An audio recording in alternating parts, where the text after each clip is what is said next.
আসসালামু আলাইকুম ভিউয়ার্স, পেটুকের পছন্দে আপনাদের সকলকে স্বাগত। আশা করি আপনারা সবাই খুব ভালো আছেন। কথা মতন চলে এলাম। আজ বানাবো বাটার নান। আমরা সবাই কোনো অনুষ্ঠান বা রেস্টুরেন্টে বাটার নান খেয়েছি, খুবই ভালো লাগে, নরম ও খুবই তুলতুলে হয়। আজ সেই সফট অ্যান্ড ফ্লাফি বাটার নান বানাবো, একদম রেস্টুরেন্ট বা অনুষ্ঠান বাড়ির মতো। তাহলে চলুন বাটার নান বানাই। প্রথমে আমি 1 কাপ ময়দা নিয়েছি, 1 চামচ চিনি, পরিমাণ মতো লবণ, 1 চামচ ড্রাই ইস্ট, বেকিং পাউডার সামান্য নিয়েছি। জল দেব না, ময়দাটা দই দিয়ে মাখাবো, তাই অল্প অল্প করে দই দিয়ে মাখবো। তাই প্রথমে 3 চামচ দই দিলাম, দিয়ে মাখছি।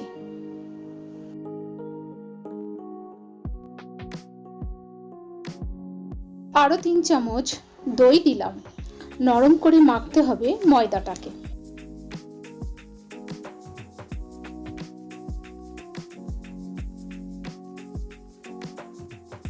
ময়দাটা মাখানো হয়ে গেছে। এই অবস্থায় 2 থেকে 3 ঘন্টা রেখে দেব। 3 ঘন্টা হয়ে গেছে। দেখুন ভিউয়ার্স, ময়দাটা কেমন ফুলেছে। এবার ময়দাটাকে ভালো করে মেখে নেব।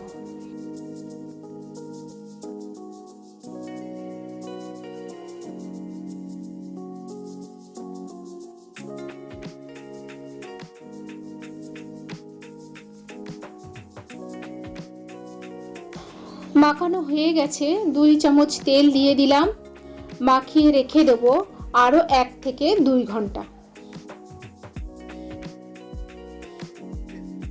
2 ঘন্টা পরে ফিরে এলাম। দেখুন ভিউয়ার্স, কতটা ফ্লাফি হয়েছে ময়দার ডোটা।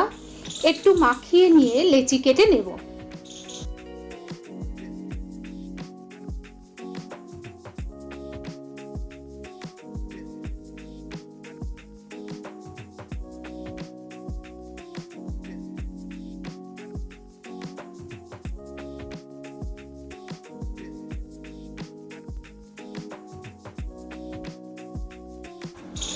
লেচি কাটা হয়ে গেছে, এবার বেলে নেব। তার জন্য একটু ময়দা ছড়িয়ে নিলাম। খুব সাবধানে বেলবো, কারণ ময়দার ডোটা খুবই নরম, তাই হালকা করে প্রেস দিয়ে বেলে নেব।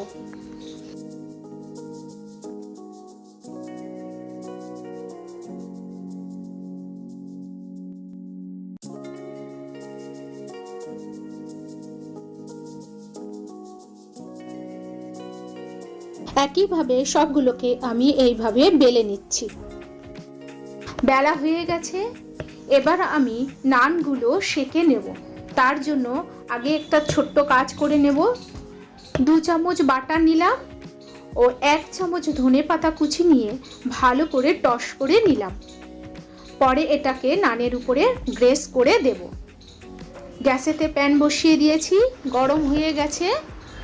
একটি নান দিয়ে দিলাম, ঢাকা চাপা দিয়ে দিলাম। 1 মিনিট পরে ঢাকা খুলে উল্টে দিলাম। হালকা করে প্রেস দিয়ে সেঁকে নিচ্ছি। সেঁকা হয়ে গেছে।